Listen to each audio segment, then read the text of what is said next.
The final goal is to eradicate humanity as we know it. Once you understand the final destination, it becomes much easier to look back and identify the psychological conditioning, the biological tampering, the cultural grooming, and the educational prepping that we have been subjected to for decades in preparation to making us accept a post-human future. It takes a lot of physical and psychological abuse to get an intelligent species like ours to agree to its own extinction. Most, if not all, that has transcended in the last 60 years was designed to get us closer to accepting such a dystopian reality. Whether you care to accept it or not, we live in a hyper-controlled matrix where our perception of reality is meticulously planned, managed, and executed in order to control and steer us in whichever direction they wish. And the direction is a post-human world. For this, they first needed to destabilize, dehumanize, and demoralize humanity through every means possible.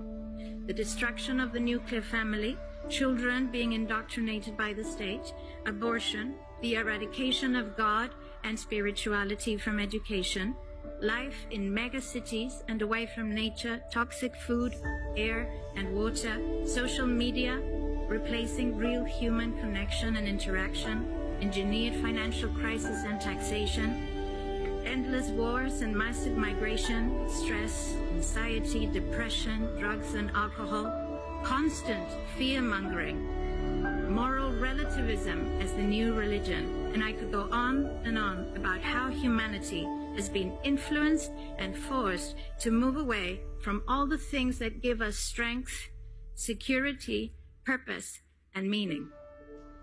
A weak, immoral, disconnected, ignorant, and unhealthy population is an easy target for the next stage, the creation of an entire generation of androgynous beings. Masculinity is under attack psychologically, culturally, and biologically. Women are being replaced in sports, entertainment, and politics by men pretending to be women. And children are being indoctrinated at school to think that gender is a choice. The transgender movement is not a grassroots movement. It comes from the top. It has nothing to do with people's freedom of expression, sexuality, or civil rights. It's an evil psyop with a clear agenda to get us closer to transhumanism by making us question the most fundamental notion of human identity, our gender.